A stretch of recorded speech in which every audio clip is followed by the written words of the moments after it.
তখন যারা নামামৃত সুধা পান করলেন তাদের মানব জীবন শ্রেষ্ঠ জীবনের একমাত্র উদ্দেশ্য ঈশ্বর প্রাপ্তি। তা যেন এই জীবনেই সফল হয়, এই কাতর প্রার্থনা। আমরা সমাজবদ্ধ জীব। সংসারের মধ্যে অনেক উথাল পাথাল তরঙ্গ দেখা যায়, আর এই ভবসাগরের সমুদ্রের ঢেউয়ে থাপি খেয়ে অনেকে ওষ্ঠাগত প্রাণ বলে ফেলে, প্রাণ ওষ্ঠাগত, আর পারি না। এইরকম অবস্থা হয় কখন, কেন হয়, জানা দরকার। কারণ ব্রহ্মজ্ঞান মানে বিষয়ের সব সম্বন্ধে জ্ঞান, তাকেই ব্রহ্মজ্ঞান বলে। আর আমরা সেই ব্রহ্মজ্ঞানী গুরুকে পেয়েছি, ব্রহ্মজ্ঞ গুরুকে, যিনি ত্রিকালদর্শী শুধু নন, তার ত্রিকালদর্শীর ক্ষমতা তিনি উজাড় করে দিয়েছেন তার নামের মাধ্যমে আমাদিকে। তিনি সর্বাগত বীজ দিয়েছেন আমাদের, তাই আমাদেরও সব বিষয়ে জ্ঞাতব্য হতে হবে। প্রাণ ওষ্ঠাগত হয়ে যায় কখন? অর্থাৎ সত্তা যদি বৃত্তির কাছে কয়েদি হয়ে যায়, তাহলে প্রাণ ওষ্ঠাগত হয়।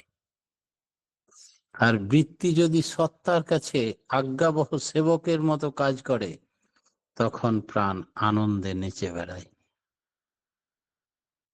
যাই করো আর তাই করো, মূলে যেন ইষ্ট, আদর্শ, গুরু, সেই উৎসকে ভুলে গেলে হবে না, তাহলেই সব হারিয়ে ফেলবে। লোক সেবা করো, ইষ্টের জন্য যা কিছু করো, শান্তির কারণ হবে, অশান্তি দূর পালিয়ে যাবে। প্রবৃত্তির জাতাকলে আমরা পিছে পিছে লয় হই, ক্ষয় হয়ে যায়, জীবন ওষ্ঠাগত হয়। ভালো করতে গিয়ে মন্দকে ডেকে আনি অনেক সময়। ইষ্টকে বাদ দিয়ে চোখের একটা পলকও ফেলা ভালো নয়। সব সময় ইষ্ট মূর্তি চিন্তা, ইষ্টের গুণকীর্তন, ইষ্টের নাম, ইষ্টের যজন, ইষ্টকে ভালোবাসা, ইষ্টের কর্ম, এছাড়া আর কোনো শ্রেষ্ঠ জীবনের আর কোনো কাজ নেই। তাতে কৃত কর্মফল, সঞ্চিত কর্মফল, প্রারব্ধ কর্মফল যাই থাকুক না কেন, সব কাটিয়ে দেন তিনি। তিনি বিষকে অমৃত করে দেন।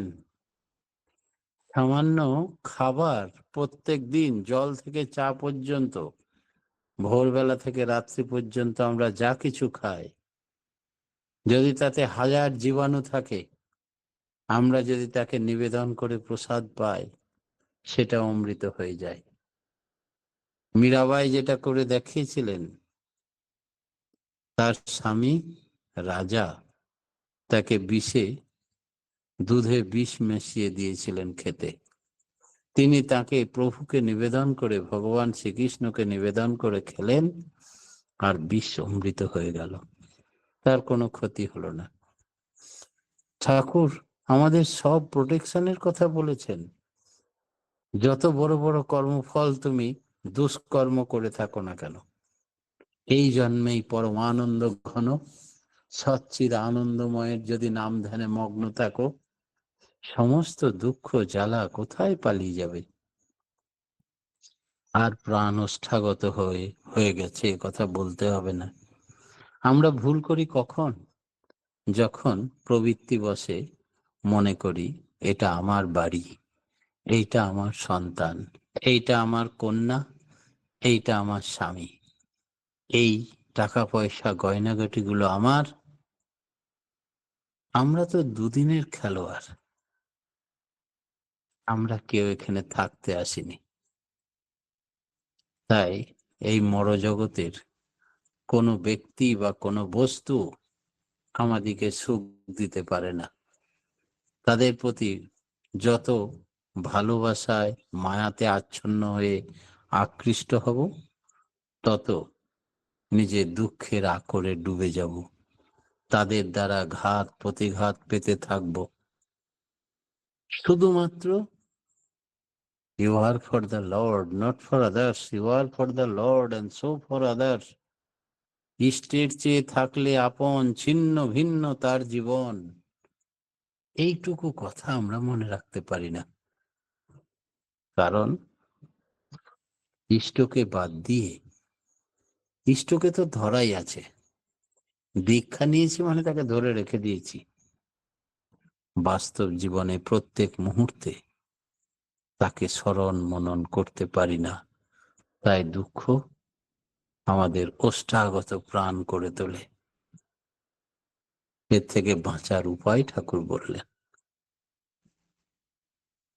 কোন বৃত্তি ইষ্টের অনুকূলে বা প্রতিকূলে কিভাবে আমাদের ধরবে। সদ্ধৃতি আর অসিদ্ধৃতি দুই রকমের আছে। যে বৃত্তি যতখানি সত্তা পোষণী, অর্থাৎ ইষ্ট পোষণী, ইষ্ট সেবী, সেই বৃত্তি ততটুকু সৎ। ইষ্টের সেবায় লাগলে সবই সৎ হয়ে যায়, বিসমৃত হয়ে যায়, আর তা না থাকলে সবই অসৎ। আমার নিজের স্বার্থ প্রতিষ্ঠার কথা যেমন আমি বুঝি, তেমনি ইষ্টের স্বার্থ প্রতিষ্ঠা যদি আমার একমাত্র কাম্য বস্তু করে দিই, তখন কোষে কোষে ঠিক করে নিতে পারবো। কামার যেমন কোষ্টি পাথরে ঘষে ঘষে সোনা কোষে দেখে নেয় স্বর্ণকার, কোনটা আসল সোনা, কোনটা নকল, কোনটায় খাদ আছে, কত পার্সেন্ট, কোনটায় নেই খাদ। এই হলো বিচারের দাঁড়িপাল্লা। ইষ্টের স্বার্থ এবং প্রতিষ্ঠা দুই দিক দিয়ে বজায় থাকা চাই। চুরি করে টাকা এনে ইষ্টকে দিলাম, তাতে তার স্বার্থের পাল্লা ভারী হলো, কিন্তু প্রতিষ্ঠার পাল্লা হালকা হয়ে গেল। লোকে বলে বিড়ালো অমুক চোরের গুরু, কিন্তু এটা ঠিক নয়। কারণ মানুষ পাল্লা বিচার করার আগে দেখবে যে আমার ইষ্টের পাল্লা আর প্রবৃত্তির পাল্লা, এই দুইয়ের মধ্যে কোনটা টান বেশি। কাছে এসে আবার ছিটকে যায়। এই টানাটানি আকর্ষণ বিকর্ষণের ভেতর দিয়ে কত কি যে ঘটছে আর কত কি যে হচ্ছে তার ইয়ত্তা নেই। আর যখন যা হচ্ছে তাই বিশিষ্ট, অনন্য, এক এবং অদ্বিতীয়, তার জুড়ি নেই। লীলার মধ্যে আছে নিত্য নূতন গ্রহণ, আলিঙ্গন। তাই বিভিন্নতা তো থাকবেই, তবে বিভিন্নতার ভেতর দিয়ে এককে দেখতে হবে। আর ম্যাথামেটিক্যাল মেজারমেন্ট, গাণিতিক পরিমাপ করে দেখতে হবে আমার চলনের সার্থকতা কতটুকু হয়েছে। এইটুকু যদি বোঝা যায়, আমরা একত্ব বুঝি, বহুত্ব বুঝি না। যে জ্ঞান বোবা, যার বহুত্ব বুঝি একত্ব বুঝি না, সে জ্ঞান হাবা। এতে মিনিংফুল অ্যাডজাস্টমেন্ট, সার্থক নিয়ন্ত্রণ হয় না। তাই যাহা যাহা নেত্র পড়ে তাহা তাহা কৃষ্ণ ফুরে, এক ভক্তি বিশ্বাস সাথে।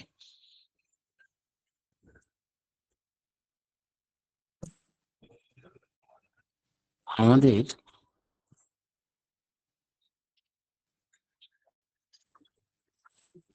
কোন উদ্দেশ্য নিয়ে ভগবানকে ডাকলে তা সিদ্ধ হয় না। আমাদের কোনো উদ্দেশ্য থাকবে না। আমি তোমায় ভালোবাসি, কারণ আমি তোমায় ভালোবাসি। আমার এইটি দাও, ওইটি দাও, এইটি চাই, ওইটি চাই, এই চাওয়া পাওয়ার জন্য ভগবানকে ভালোবাসা নিঃস্বার্থ নিঃশর্ত হয় না। আর নিঃস্বার্থ নিঃশর্ত অর্থাৎ নিষ্কাম প্রার্থনা ছাড়া তিনি মঞ্জুর করেন না। আমরা যে লিঙ্কে প্রত্যেক দিন প্রার্থনা জানাই, তার নিজেদের জন্য কিছু বলি না, অপরের মঙ্গল কামনায় নিজ মঙ্গলের প্রস্তুতি। এই জ্ঞানে যাদের চিনি না, জানি না, তাদের ভালো থাকা মন্দ থাকার উপরে আমার কোনো স্বার্থ নিহিত নেই, তবুও তাদের জন্য আমরা নিষ্কাম প্রার্থনা জানাই। তাই পরমপিতা বললেন, আচার্যদেব বললেন, নিষ্কাম প্রার্থনা 100% মঞ্জুর হয়। সতীত্বের বিনিময়ে যে ছাওয়াল বা ছেলে হয়, তাকে নিয়ে মায়ের গৌরব, বাপের গৌরব। আর চোরের মতো যদি কোনো বাচ্চা জন্ম দেয়, তবে স্বার্থ খুঁজলে সেই রকম হয়। তিনি হচ্ছেন fulfil the wishes of beloved. প্রেস্টের ইচ্ছা পূরণের জন্য আমরা, আমার যা কিছু সেটা তার ভালোর জন্য, তার জন্য আমি, এই হলো ভালো। আমার জন্য তিনি, এটা ঠিক নয়।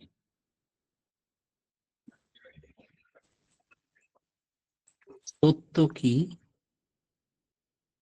সত্য এসেছে অজ ধাতু থেকে, নিজের সহ পরিবেশের অস্তিত্ব পোষণই যা, তাই সত্য। মিথ্যা এসেছে মিথ ধাতু থেকে, মিথ মানে বদ, বাঁচা বাড়ার নাশক যা, তাই মিথ্যা।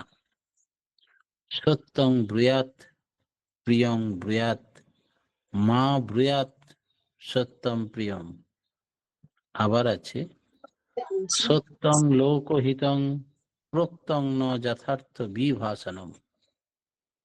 যথার্থ কথা বললে যদি লোকের অকল্যাণ হয়, সেই যথার্থ কথা কিন্তু সত্য কথা নয়।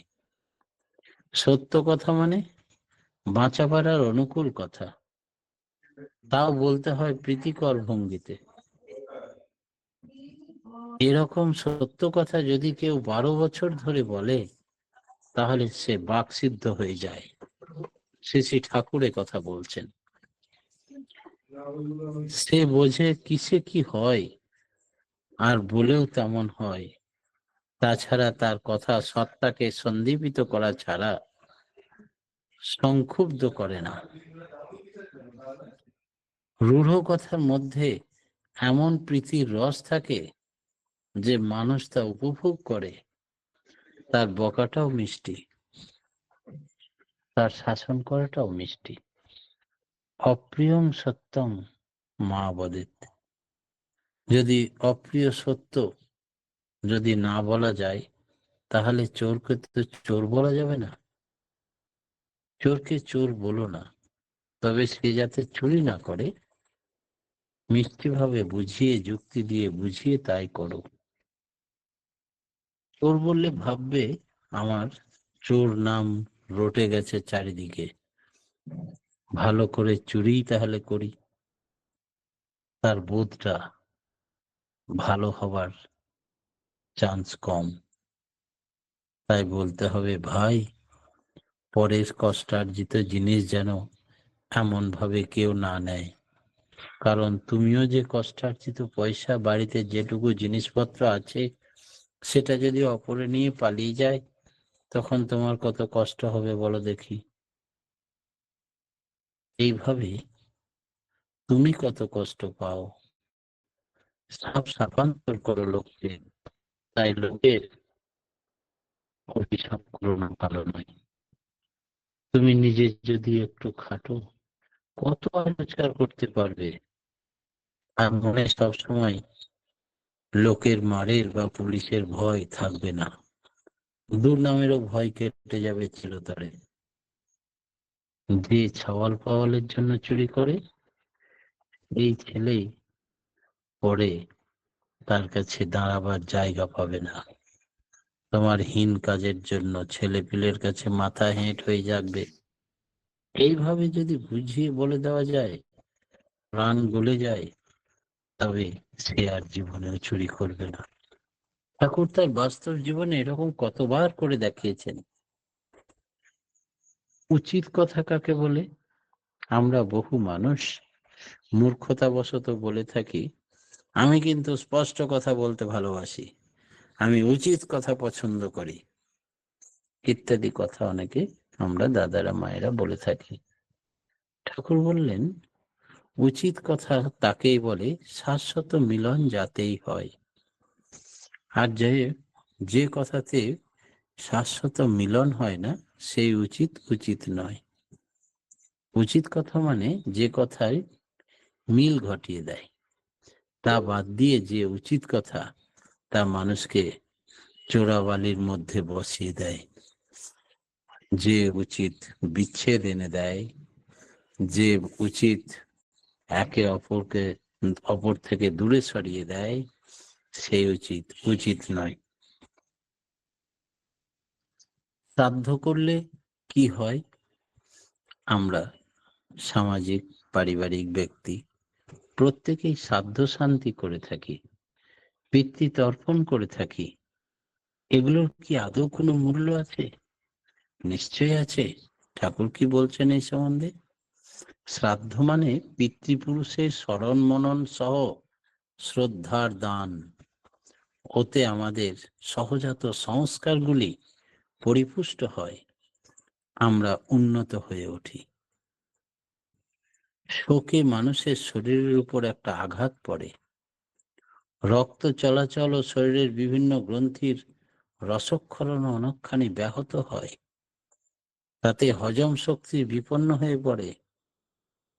তাই যেমনতর খাদ্য হজম করতে পারে, সে খাদ্য এই অসহ্য চলাকালীন পারে না। শারীরিক ও মানসিক ধৈর্য ফিরে আসে, স্নায়ু সবল হয়, এমনতর বিধান মেনে চলতে হয়। উদ্দেশ্য শরীর ও মনের সাম্য অবস্থা ফিরিয়ে আনা। তাই শ্রাদ্ধ শান্তি, ভোজ ভাত, লোকজন খাওয়ানোর মাধ্যমে আবার পূর্ব অবস্থায় ফিরে আসা। সাম্যসঙ্গত চলন যাদের যেমনতর আয়ত্ত, সেই অনুযায়ী দিনের তারতম্য করা হয় বলে মনে করা হয়। তাই দেখা যায় উচ্চতর বর্ণের অপেক্ষাকৃত কম দিন অসুখ থাকে, যারা শোক তাপে ভেঙে পড়ে কম, জ্ঞান বুদ্ধি বিবেচনা পাণ্ডিত্য বেশি। এটা আশা করা যায় যে তারা বেশি সংযত। অবশ্য এমনও হতে পারে যে উচ্চতর বর্ণ উদ্ভূত হয়ে একজন কম সংযত, কিন্তু অনুচ্চ বর্ণের হয়েও একজন হয়তো বেশি সংযত। কিন্তু সামাজিক বিধানগুলি গড়পড়তা এক একজনের আলাদা আলাদা করে তো শ্রাদ্ধ শান্তির দিন নির্ধারণ হয় না। বংশ পরম্পরায় যে ধারাবাহিকতা মেনে চলছে, সেই বর্ণচিত বিহিত জনন এবং আচার আচরণ যদি অক্ষুণ্ণ থাকে, চরিত্রের উপর তার একটা প্রভাব পড়েই। নিয়তি না মেনে পারা যায় না, নিয়তিকে সকলকে মানতে হয়, এ কথা বলা হয়। আমার দৃষ্টির বাইরে আমার কি কি কর্মফল আমি করে এসেছি, তার ফল অপেক্ষা করে, তাকে বলা হয় নিয়তি। আবার আমার কর্মের ফলে আমার ভিতর যে ঝোঁক রোগ সম্বেগ সৃষ্টি হয়, আমাকে চালিয়ে নিয়ে বেড়াচ্ছে, তাও আমার নিয়তির একটা রূপ। বহিরাগত কর্মফল এবং আমার অন্তরস্থ কর্মফলের ঝোঁক ও সম্বেগ যদি অশুভ হয়, তার শুভ নিয়ন্ত্রণ আমার হাতের মধ্যেই আছে। এই জন্যে ইষ্টকে ধরতে হয়, তার ইচ্ছায় পূর্ণ করে চলতে হয়। মঙ্গলের সঙ্গে বাঁধনটা যদি পাকা হয় তাহলে অমঙ্গল আর কাছে আসতে পারে না, প্রভাব বিস্তার করতে পারে না। টাকায় পীড়িত না হলে নারায়ণের সঙ্গে যদি পীড়িত করা যায়, টাকার সঙ্গে পীড়িত না করে, তবে মা লক্ষ্মী দুয়ারে এসে হাজির হয়। লে লে কত নিবি নে, এই কথা বলেন। Be rich in mind and deed and have rich. মনে এবং কর্মে সম্পদশালী হও, আর তার ভিতর দিয়েই সম্পদের অধিকারী হয়ে ওঠো। হ্যাবিট মানে হ্যাভ ইট, ইহা লও। আর বিহেভিয়ার বলতে to be and to have, হয়ে পাও। Seek you first the kingdom of heaven, and all other things shall be added into you. প্রথমে স্বর্গরাজ্যের অনুসন্ধান করো, তাহলে সবকিছুই পাবে। আর এই স্বর্গরাজ্যকে পেতে গেলে তার মনের মতো হয়ে উঠতে হবে। ভগবান এত পার্থক্য সৃষ্টি করলেন কেন? সমাজে, দেশে, দশে, মানুষে মানুষে, চেহারায়, আচরণে, চালচলনে, বংশে, মর্যাদায় এত পার্থক্য করলেন কেন?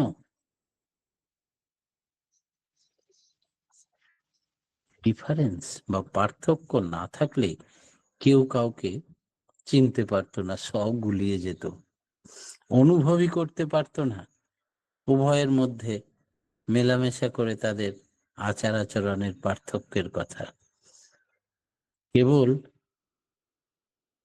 যদি শুধু পৃথিবীতে আমি একা থাকি আর আমার মতো সবাই হয়ে যায়, তাহলে তো সব গুলিয়ে যাবে, তাহলে আমি আর থাকবো না, আর থাকলেও তা বোধ করতেই পারবো না।